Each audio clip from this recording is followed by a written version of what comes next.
Okay, 9 o'clock, you guys ready? Good morning. We'll call the board meeting to order. We'll start with the Pledge of Allegiance.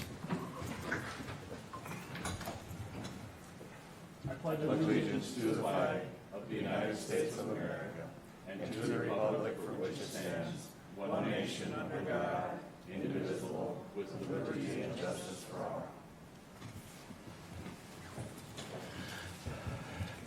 Again, good morning. First item is consideration of agenda items. Any additions or corrections? No changes, Mr. Chair. Move to approve. Motion by Commissioner Kruger. Is there a second? Second. Second by Commissioner Wright. All in favor, say aye. Aye. Opposed? Motion carries. Consent agenda. No changes, Mr. Chair. Move consent, Mr. Chair. Motion by Commissioner Schmalz. Is there a second? Second. Second by Commissioner Kruger. Any discussion? Hearing none, we'll proceed to vote. All in favor, say aye. Aye. Opposed? Motion carries. Very good. Looks like we have an update from our PAC for families. Good morning. Good morning. Thanks for having me on this cold day. Drove all the way from Montevideo to see you guys. It was about a year ago. I was here presenting an update on PACT. I'm starting my third year as an executive director at PACT, so I know we have at least one new face here, so I wanted to just give a brief overview of what PACT is and kind of what we do. So back in the early 90s, state legislation formed collaboratives, and the collaboratives were formed to help fill gaps in services for mental health for children and families. So PACT for Families became a collaborative in 1993, and then since then, in 2011 was when McLeod County joined the collaborative. So we've been going for a very long time. We work to fill gaps in services for children with mental health and families with mental health challenges. We work with different partners across the communities, including corrections, family services, public health, schools, different community organizations, just to pull everyone together to fill those gaps, to understand the needs of our communities when it comes to mental health, and just promote positive outcomes. So one of the groups that comes together for the collaborative, one of our committees, is the local advisory committee. We have representation from all of our counties at the local advisory committee, and we do meet monthly, but we are moving to 7 months out of the year now coming up for 2025. One of the things that we focus on for the LAC is May is Mental Health Month. So in May, we focus on mental health and the different challenges across the communities, also bringing resources, ensuring that families understand what's available for resources across the 5 counties. And one of the things that we did, if you actually want to turn to the other page, is the May is Mental Health Month, is one of the things that they focus on in that group. This year, or this past year in 2024, we did an initiative to raise awareness about mental health. So we did a Be Seen in Green contest, and at our collaborative meetings, we had everyone wear green for the May is Mental Health Month, and then we also put out a contest to our partners and community members to wear green and post on our social media. So that was kind of an exciting way to gain awareness and engage with our communities. So we had a couple winners from McLeod County, and you might recognize them. I don't know them, but because I don't know very many people in McLeod County, but there's a couple of the folks, educators, I believe, that were from Hutchinson that participated in that contest. So that was kind of fun. One of the other things that we did for May is Mental Health Month is distribute resource cards. The mental health resource cards are shown here. We did distribute them in English, Spanish, and Somali. So they provided vital resources for our community members and have a little QR code on there that will lead to another resource page on our website. It gives phone numbers for some of the mental health resources that are available in the communities, and we distribute those on a regular basis too. So, in McLeod County, we also have worked with the Burrich Foundation to provide sensory movies for families. So that provides families with an opportunity who normally probably can't go to a movie and engage in community activities like that because their kids maybe struggle from autism or different sensory disorders. So This opportunity helps to build belonging in our communities and gives family kind of an outlet for different activities where they can feel less judgment, and we're really happy and excited to be doing this with Burrich Foundation. And with the change in the theater ownership in Hutchinson, we're hoping that that will still continue, but we're kind of on pause right now. But be on lookout for those flyers for those events coming up in the future too. Some of the other things that we've done over the last year include community trainings and development initiatives. Some of the trainings that we've offered include trust-based relational intervention training. That's a training that focuses on trauma and how professionals, teachers, parents can work with kids who have experienced trauma and develop techniques and strategies to help them be more successful as they're having struggles. Youth mental health first aid is another training that we offer, and that is suicide prevention. So we work with different professionals and partners to ensure that they're handling suicide prevention in a way that's professional and can help kids as much as possible. The ally training focuses on LGBTQIA+ populations, so we offer training through the Trevor Project and ally training to promote safer environments for youth who are experiencing some of those challenging conversations with their adults in their lives. The Be Extraordinary BU was also an opportunity to share information about cannabis with the legislation that has recently been put in place for sorry, I'm a bit nervous. For cannabis, we have been talking with families about the risks of cannabis use, understanding the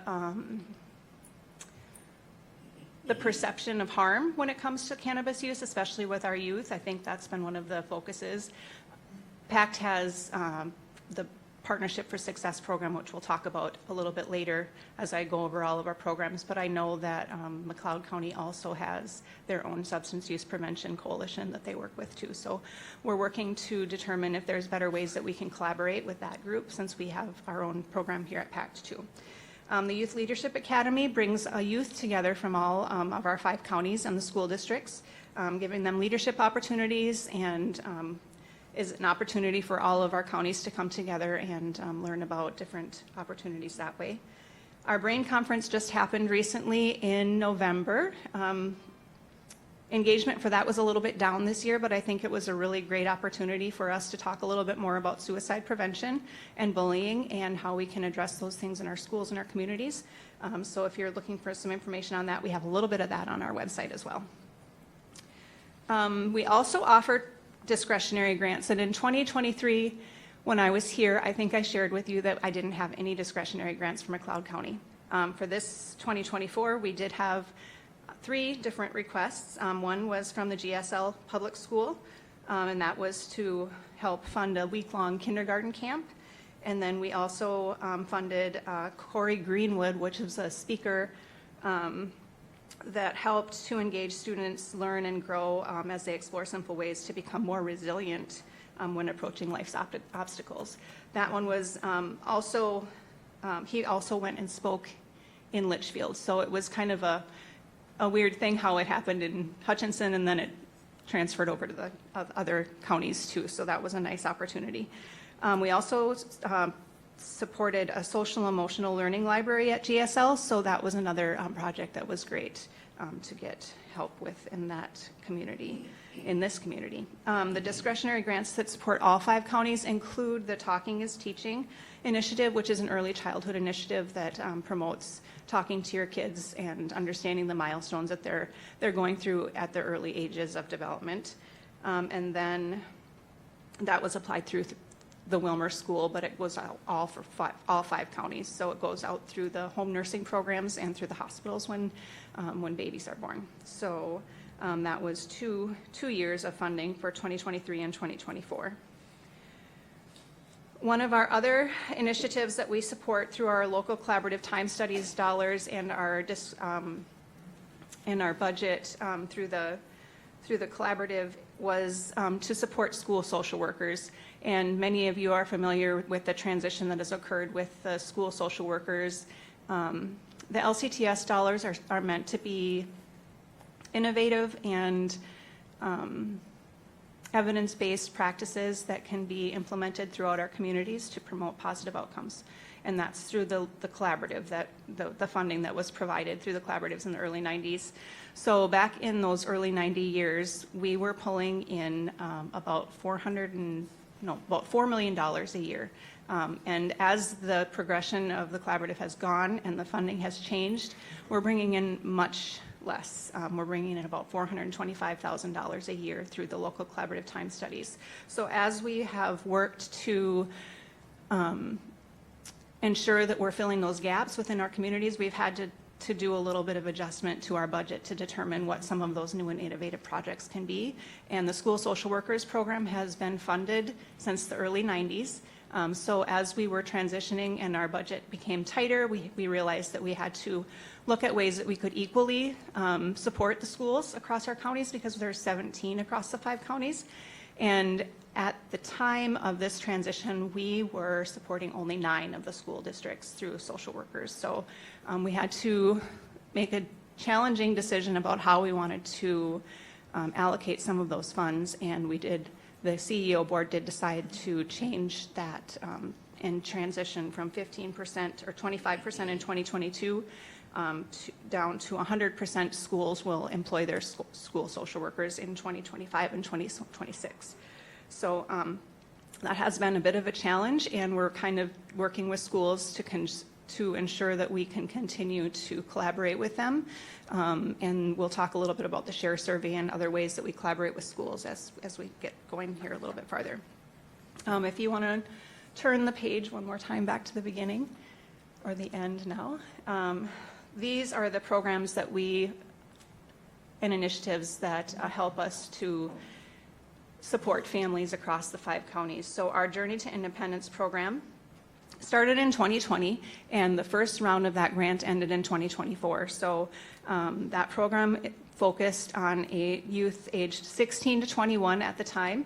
That program did come to an end, and we did receive an additional 4 years of funding through SAMHSA for that project, and we were able to expand the age from 16 down to 14. So we're reaching a wider group of people now from that 14 to 21-year-old age group, and we're supporting youth in fostering life skills and career development opportunities, offering culturally responsive programming, and also working with the families so that they can understand the diagnosis.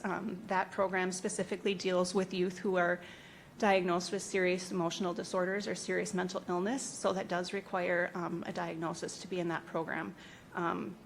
It's a great program, and actually, I had some numbers here, one second.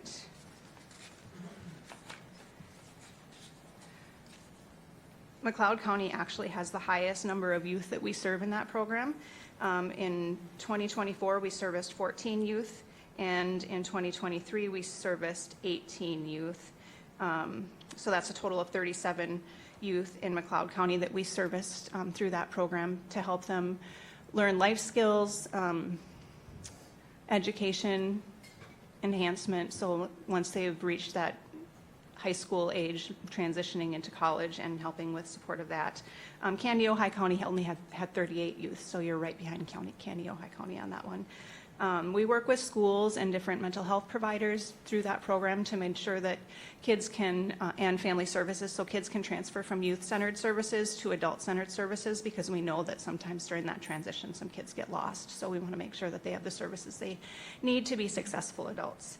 In 2024, we have a new initiative that was very similar to the Journey to Independence program, but it also brought in youth who have developmental disabilities. So that program services youth from age 16 all the way to 25. So it gives us a little bit longer to help those kids transition into those adult roles and responsibilities, but some of the same focus with life skills, career exploration, education, just aligning them with community resources and making sure that they can transition from that youth service to adult services. Our family support services are expanding a bit in 2025. We did add one more position, a part-time family liaison to that program. We are still hiring for that position. In 23 and 24, we serviced 5 families in McLeod County. So that one's a little bit lower, but that one focuses more on families who just need someone to walk alongside them. Maybe they're experiencing a new diagnosis for a child, or they just need some additional supports, finding resources and different things. So we have a family liaison who works with families to support them in that way. Our Partnership for Success program runs in Yellow Medicine, Candy, Ojai, and Renville counties. So this was the substance use prevention coalitions that I was speaking about earlier. That program is actually coming to an end in 2025, and we're looking at a new proposal. So we will be reaching out to counties to determine if there's different ways that we can be innovative in the collaboration across the 5 counties with the substance use prevention. So that's an exciting opportunity for us. Any questions on anything that I've provided so far? Any questions from the board? Mr. Chair? Yes. Yeah, Sarah, first, thanks for coming in this morning and giving us your presentation. And I'm glad that you mentioned the mental health component and the crisis that we're all in.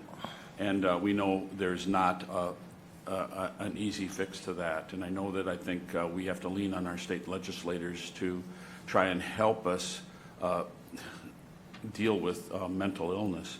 So one of the questions I had, are you doing a collaborative effort with our local mental health group to be continued here that is based in Glencoe? So we have used To Be Continued. The only thing with To Be Continued is that they only service this county. So we do some work with them. It's been a couple years, I think, since we have, but yes, we have, and I will make sure to remind everyone at the office about that too. I also wanted to have Forrest come up and share a little bit about some of the collaborative efforts we've done for evaluation. So if you have questions about that, I'll let him answer those. But Sounds Good. good. Thank you, Sarah. And Mr. Chair, one more question. No problem. When you need to counsel, let's say a young person or a family, do you go to them or do they come to you? Sure. So we do not have any licensed therapists working for PAC for Family. All of our staff are unlicensed. So we do visit them in their homes for the Family Liaison and the Journey to Independence and Road to Success programs. But they're more like life coaches, and they provide referrals to the resources for different kinds of therapies and different supports within the communities as well. So we're kind of that connector, that bridge maker. But we do offer one-to-one support to families and youth in their homes. Yes. Thank you, Sarah. Thank you, Mr. Chair. All right. Now Forrest is just going to share a little bit. I do Yep. have a question. There was one of your programs, I'm not sure which one it was, it required a diagnosis. Who does the diagnosis, or where does the referral come from? Sure. So anyone can make a referral to our programs. And once we have the referral, we can help families get that diagnosis through a mental health provider. So we can make that referral. The waiting list is quite long to get a diagnostic done, but we do help families to get that referral. And we'll just put that on pause, maybe offer some family liaison services during that time so that they can still get the supports they need. And then we're also offering different resources in the communities too. And many times those referrals come from family services. So a lot of those families are already getting some supports, but we're just there to kind of walk alongside, ensure that they're getting all of the resources and supporting family services and public health in the work that they're doing as well. One more question then. When you go to the schools, and I noticed actually the number to cover with the budget is not all of them. So Right. do you focus on the educators and administration, or do you focus, how do you go into a school? So one of the struggles that I've had since I came into this position has been collaborating with schools. So we've been working with administrators, the superintendents, but we also work closely with the school social workers. Since we've had the opportunity to contract with several school social workers across the communities, it's been kind of an easy way to get into the school districts. But over the years, I think superintendents have kind of fallen off of the radar as far as it comes to PAC for Families. So we're working on enhancing those relationships and building engagement within the schools. In McLeod County, we've worked with Sarah at Hutchinson very closely. The REACH program also came and did some presentations at our collaborative meeting when it was in Renville County or at GSL. So they shared a little bit about the REACH program, which was a great opportunity for other schools across our 5 counties to learn about the REACH program and how it's affected students. And it's a great program, so I'm excited to see that has expanded a little bit into some of the areas as well. Okay, and the reason I asked that question, I mean, obviously with some of the problems in schools today, to recognize usually mental illness of one kind or another, I mean, it should be an add-on to support educators or nurses or whatever in the school to help recognize that person with issues, and I was just curious if that's what the end result would be. Right. So we recently sent our program supervisors out to family service meetings so that they could share about our referral system and about our programs. The next step for that process is to head out to the schools and share with all of the schools our programs also. They do have access to our referral network just the same as other community members, so we just really want to engage with schools more. So we really have been working on trying to improve that. Thank you. Yes, you got it. So you have something, another guest? Real quick, yeah. Okay. Hi, I'm Forrester Rice, one of the evaluators at PAC for Families. So my hat is more the data side of things. And with that, we have the SHARE survey, which we go into the schools in all of our 5 counties. And we have this survey among students that covers different things from school climate, lifestyle factors, mental health, which includes like suicide, stress, bereavement, substance use, childhood experiences, and different student feedback, and a lot more. There's nearly 200 questions on it, so it's a really in-depth survey. And part of what that is it gives us data insights into our 5 counties, which are rural. And usually when you're looking at national data or even state data, it's very skewed towards urban areas. And it's hard to make a case for funding opportunities if we don't have more local data. So this is a good resource for us, and any community partners can have access to it as well. And with that, we normally did the survey in the springs, and it would have been this spring. But we shifted to the fall to alleviate the burden on schools, because spring is one of the busiest times for school districts with not just graduations, but they have state testing. They also have the Minnesota Student Survey, which is a similar thing, but on the state scale. And making that shift, we're hoping we'll be able to get better participation and just help the school districts out a little bit more by not making the end of the year so stressed. And then at the bottom of, I don't know if the little sheet here, I think you guys had it. That's just a snippet of one of the things of data that I pulled out of it. It's the ACE count, so that's adverse childhood experiences for anyone that's familiar with it. It's a study that was done, I believe in the 90s, and with that it was measuring how many adverse childhood experiences that people had and how it affected later in their adult life. And there's been several studies throughout the decades, and it predicts not only mental health, but even some physical health outcomes and life expectancies of people that had higher ACE counts. So tracking those and finding better ways to deal with them is a good thing to be able to help with initiatives in our areas. And for McLeod County in particular, the ACE count overall is less than the original study, which is a good thing. We want to see less ACEs. With 0 ACEs, just over half of the students reported no ACEs at all. The only slightly concerning thing is when we get to the higher ACE count, the 4+ ACEs, it's a little elevated. So it took away from more of the middle ones. And then another bit of data that I took out of the student survey, for an example, is our suicidal questions. So if they had thoughts of suicide, if they had a suicide plan, and then if they attempted suicide. And with that, really nice thing is McLeod is actually quite a bit lower than the national trend kept by the CDC. And this is another good example of why local data is nice, because we can show variations compared to what a national data source can show. And then in the fall, real quick, we did a community partner readiness assessment. That's on the back of that sheet.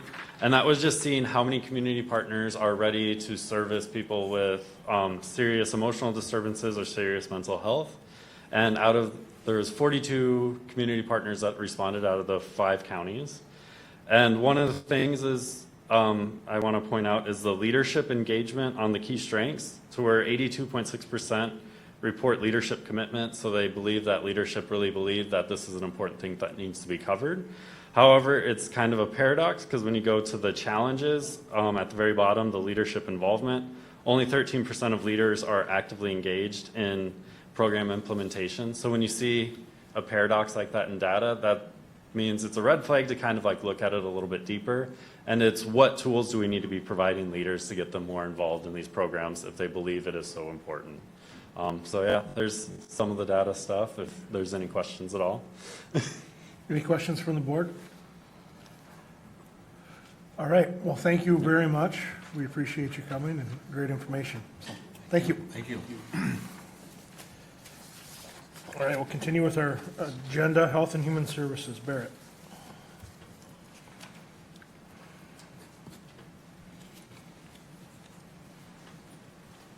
Good morning. Good morning. I have one item for you today. Item A is to consider approving the local homeless prevention aid, or LHPA, service agreement with United Community Action Partnership, also referred to as UCAP, for the period of January 1st, 2025 through December 31st, 2026, at a cost of $155,275 with LHPA funds from the Individual and Family Social Services budget.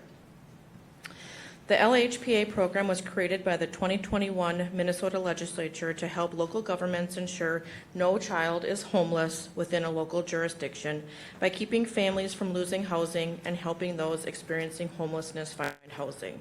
McLeod County is one of those local jurisdictions and has been awarded $75,162 for the year 2025 and $81,113 for the year 2026, for a total of $155,275.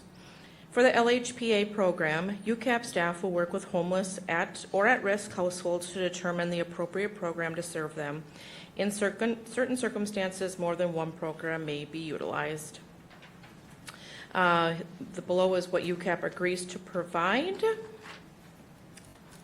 And that is what I'm asking today. This is a renewal.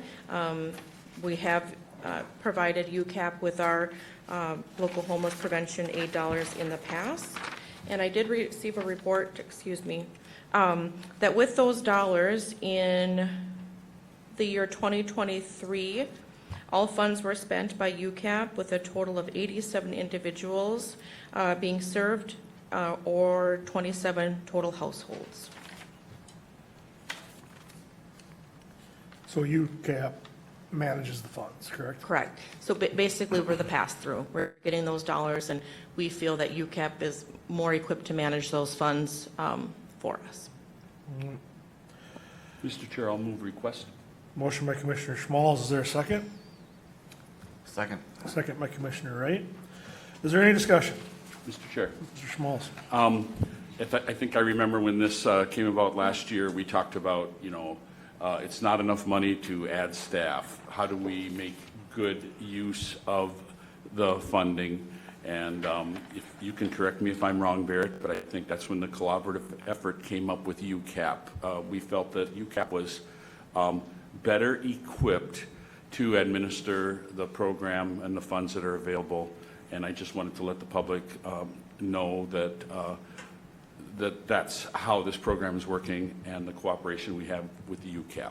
Yes, thank you, Commissioner Schmalz. We did have a long discussion with UCAP, with other counties, because other counties are also giving their money to UCAP. And so we wanted some sort of mechanism to ensure that our dollars are staying in McLeod County. And they put in place parameters to commit to that and ensure that that money is being spent on families in McLeod County that need it. Thank you. Thank you, Barrett. Thank you, Mr. Chair. Any other discussion? Hearing none, to proceed to vote. All in favor, say aye. Aye. Opposed? Motion carries. Thank you. Public Works. Good morning. Morning. Morning. Consider adopting Resolution 25 CB13 supporting the City of Winstead's application for an active transportation infrastructure grant to construct a .32 mile segment of new multi-use trail along CASA 1 in Winstead. This trail section will fill the gap of the trail where it intersects CASA 1 and will head north to the intersection of CASA 9. The city of Winstead is not a state aid city, thus they must have a county sponsor to be the fiscal agent for the AT grant. Winstead will be responsible for all costs not covered by the grant. Mr. Chair, Yes. I will move resolution 25-CB13. Motion by Commissioner Schmalz. Is there a second? I'll second it. Second by Commissioner Kruger. Any discussion? Mr. Chair, Yes. to kind of bring some awareness to the public, the alignment of the loose line trail has been an issue maybe for 30 or 40 years, ever since the rail was abandoned. So I think we need to show some support for the city of Winstead as they try to make this connection a little more feasible and palatable for the public use. And the connection is like Andrew stated, the issue is trying to get it from County Road 9 to County Road 1. And I just wanted to highlight that for the discussion, Mr. Chair. Thank you. Commissioner Kruger? Yes, I'm basically gonna say the same thing. Everything's here. There's nothing more I can say, and that's, in my opinion, what we are supposed to do is, Winstead did the work, and Winstead is putting guarantees on it. We're just conduit with them so they can get the money. I mean, it's all spelled out here. Thank you. So we're not building the trail, we're not responsible for costs, we're just helping them potentially access funds to do that. Correct, because there is no mechanism for a non-state aid city to receive funds through the Department of Transportation. They have to flow through McLeod County. Very good. I have a question, Yes? and I don't remember this. I think this pertains to both of the boards that I've been on, the COVID and the park and trail one, right? So they had come to COVID, or the ARPA funds to get money, but we pushed it back because it was more specific to Winstead, is that correct? I don't know. Anybody remember that? I Or do can't they- exactly remember being on the committee, but I know there was some talk about it, And then the trail one too, it was, I honestly don't remember how we left it. I thought that actually, that could have been the reason.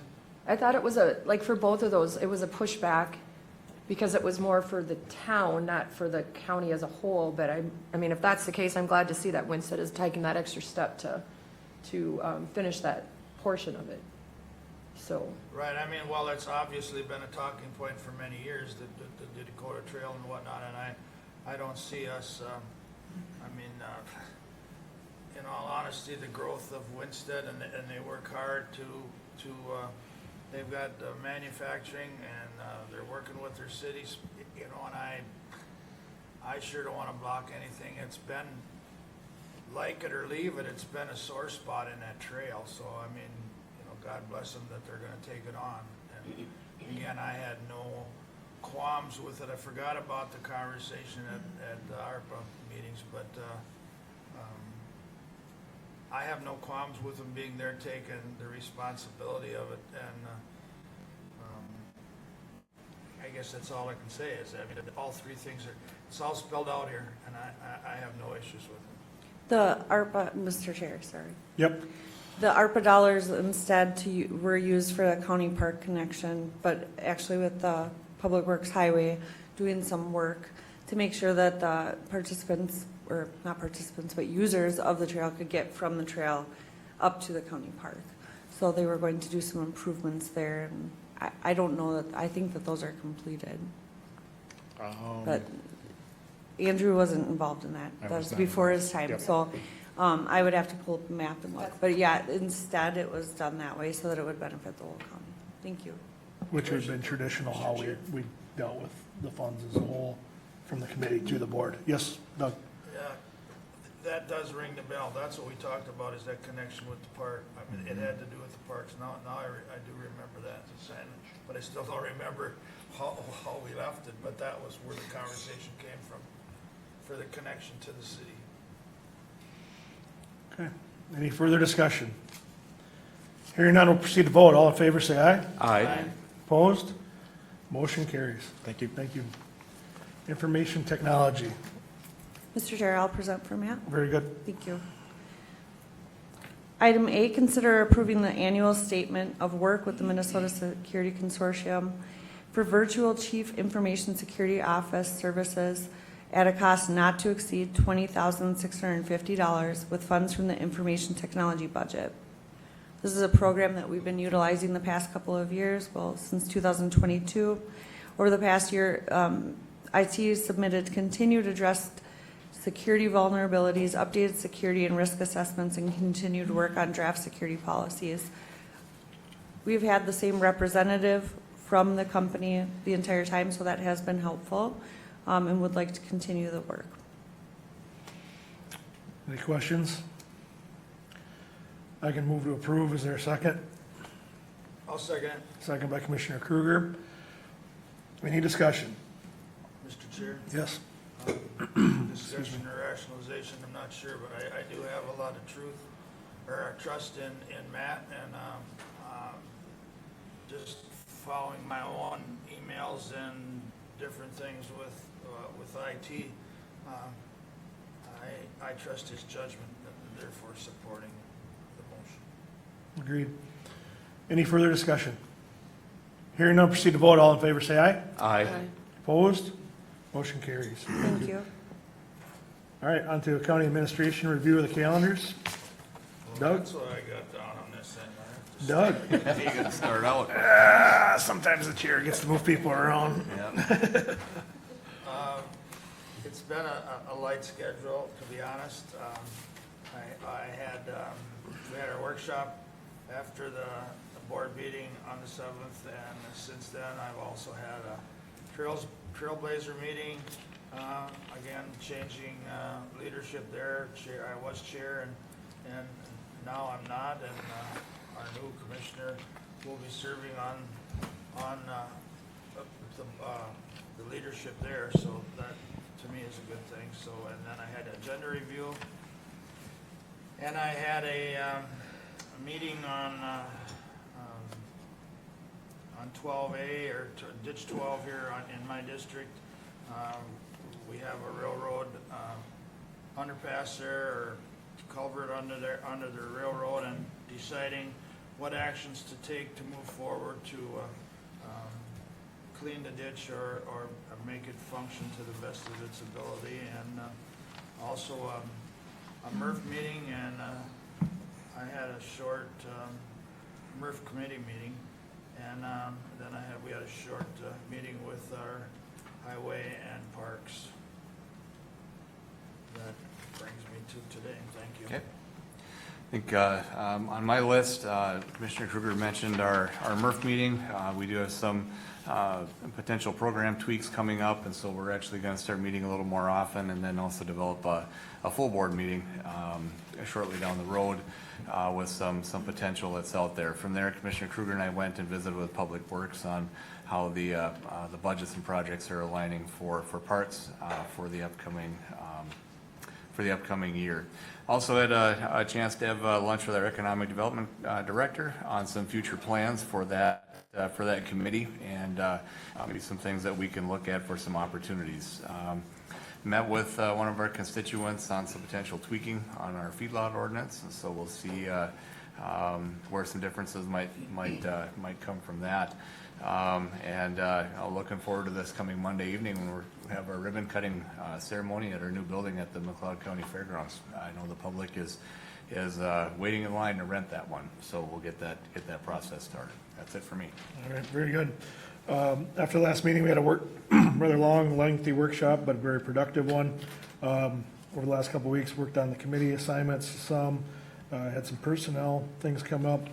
Had a meeting with a constituent regarding the fairgrounds, and their compliments on what we're doing, but also trying to remember the original design of the fairgrounds and how we can keep that as we grow with that, so we don't, look like any other fairgrounds, or keep keep the integrity of the original ideas and the planners who did that some 30-some years ago, I guess now. But it was a very productive, very positive meeting that was good for me to have, and I'm passing that on to you, so more to come on that. I was scheduled, as part of the chair, I'm gonna try to participate in the agenda review a little more. Not that they're not doing a great job, and I appreciate what they're doing, but it just would help me to be more efficient as we run the meetings. But it was the first one, and I forgot about it. So I missed it right out of the blocks. So that's all I have. Thank you, Chair Nagel. For me, since our last board meeting, as mentioned previously, we had a workshop after our board meeting on the 7th. And then on the 8th, I participated with a Zoom meeting hosted by Matt Cassidy of AMC. Matt Cassidy is basically in charge of the training opportunities that AMC gives us.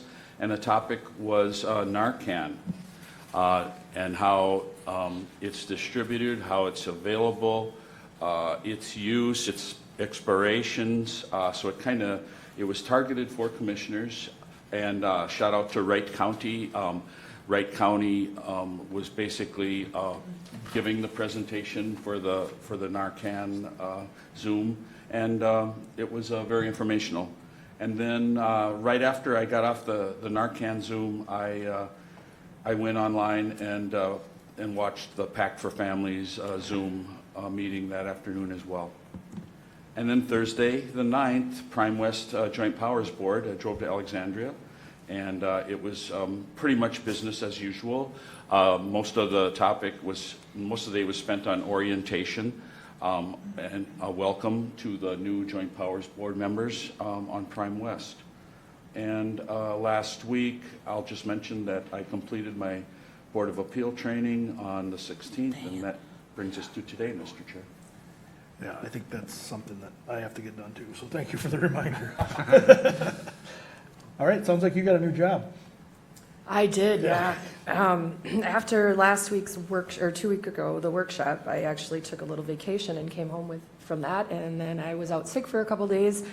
So it's been I think I lost the last 2 weeks somewhere, but I was able to attend the Trailblazer Transit via phone, so that worked out well. I got a little bit of taste of that, and I think because I wasn't there, I got nominated by Doug, so I'm the new recorder. But he said he's going to help me out, so that's perfect. Being home, though, I was able to do a lot of training. I also did the video or the meeting with AMC for the Narcan training. I did new employee training. I did my OSHA training. I did security training. And I got the Board of Equalization and Appeal training done as well. And then I also contacted a bunch of the committees that I was nominated on just to introduce myself and, ask if they had anything that I needed. So they sent me a bunch of bylaws and joint power agreements and meeting schedules and kind of their idea of when they meet and stuff like that. So that was really helpful for me. It was nice to hear PAC today too. So I kind of got an idea of that. Yeah. That is what I've been up to, so thank you. Sounds like you've hit the ground running, and yes, there's certain meetings you don't miss because you don't want to get that extra job. Yeah. So. It made sense. It was kind of like the Yep. Planning and Zoning Committee with the county. It Yep. made sense since I will be there longer than Doug unless we can get him to run again in 2 years. Anything from the attorney's office? Office is off to a busy start. Last week, myself and another assistant county attorney each had jury trials Wednesday through Friday, one involving threats of violence and a felon in possession of ammunition, and the other domestic assault. So I'm pleased that both of those came back with guilty verdicts late Friday. So other than that, just plugging away. Thank you. Very good. All right, moving on, county administration, Sheila or Stefan, who's Stefan? I can present the items. Sure. Yeah, thank you. Item A, consider adopting Resolution 25-CB-10, County Commissioner Committee Appointments. We went over this in the Nope. workshop at our last meeting. That's exactly what I was going to say. That was part of the length of the workshop. Administration did a nice job of laying that out and organizing it. Stefan, anything you need to bring up that we didn't talk about last week? I know there's been some Yes. mutual moving Yep. and trading, if you will. Yep. So, A couple of changes, Commissioner Schmalz, if you can. Mr. Chair, if I may. yes, please.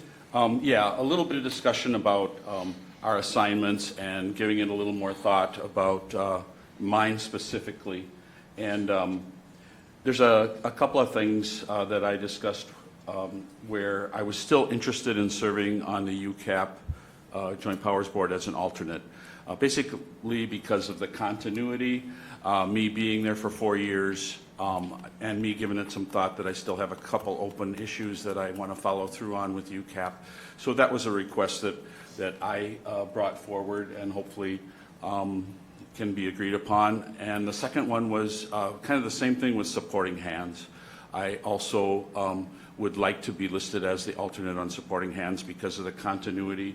I've been there for 4 years and would like to stick with that continuity, and I think that's probably the best decision that I can do and the best way I contribute to McLeod County in maintaining those alternate positions on those two.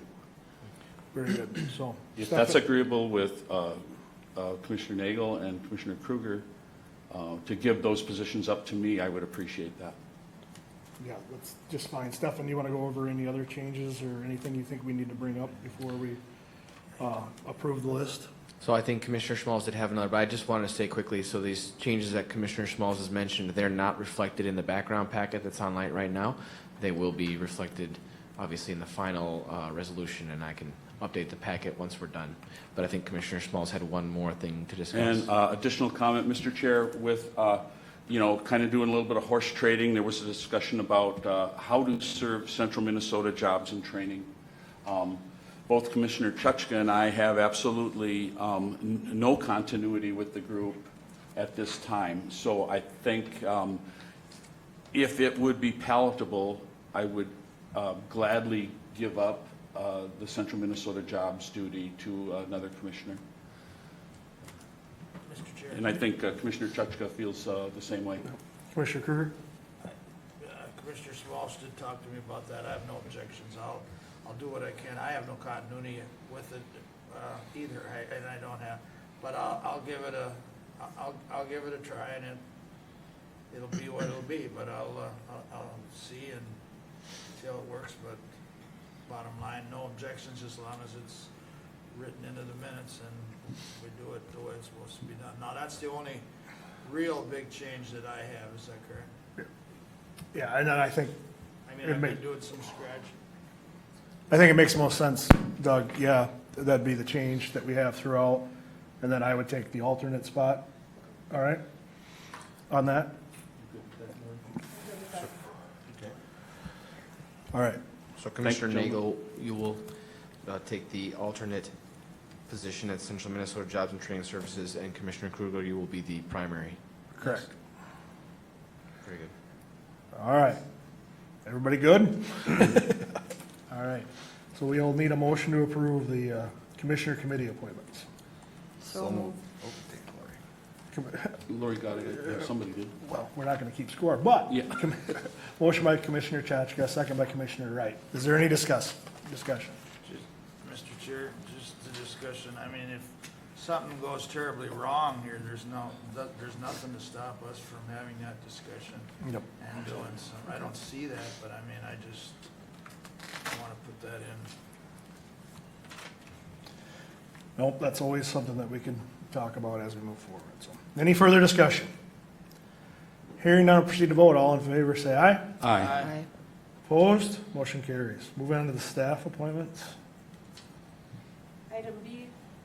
Item B, consider adopting resolution 25-CB-11 county staff committee appointments.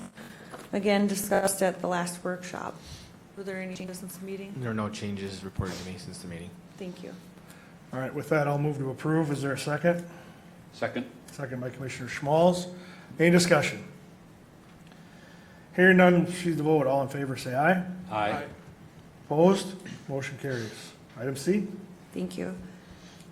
Consider adopting resolution 25-CB-12 citizen committee appointments. Again, discussed at our last board workshop. Stefan, have you had any changes since? No changes. I would just note that we may need to add one or two more in the future since we've had, I think, a couple people leave committees. Sure. Very good. All right. Move to approve. Motion by Commissioner Kruger, Second. second by Commissioner Schmalz. Is there any discussion? Hearing none, we'll proceed to vote. All in favor, say aye. Aye. Opposed? Motion carries. Thank you. Mr. Chair, I just want to thank Stefan Wiblemo for all of his work on those 3 lists are difficult to track and make sure that they're organized, and he's done a nice job of maintaining what Liz handed off to him a few years ago, so thank I you. think the board would agree. Thank you. Item D, notification of board workshop following the board meeting on Tuesday, February 4, 2025, at the McLeod County Government Center, 520 Chandler Avenue, North Glencoe, Minnesota. Thank you. All right. Point on our agenda, open forum, press relations. Anyone have any questions or wish to address the board? Mr. Chair? Yes. I just want to thank, I forgot in my calendar report, I want to thank the staff or whoever did the flag arranging yesterday to bring the flag up to full staff and then lowering again this morning. So thanks for the cold fingers. Yes. Mr. Chair, I Yes. just want to note that if other local governments did notice that we had them change, it was upon request and it wasn't required for local, just for federal and state, so they were not behind. Mark Teletsky reminded me of that yesterday morning when he was helping out with it, so thank you to Joel Morgan for arranging his staff to take care of that in this nice weather. All right, looking for a motion to recess till our next meeting, 9 a.m. Tuesday, February 4th at the McLeod County Government Center, 520 Chandler Avenue North, Glencoe, Minnesota. So moved. Motion by Commissioner Wright, Second. second by Commissioner Schmalz. Any discussion? Hearing none, we'll proceed to vote. All in favor, say aye. Aye. Opposed? Motion carries. Take a few minutes, get organized, and we'll start the work.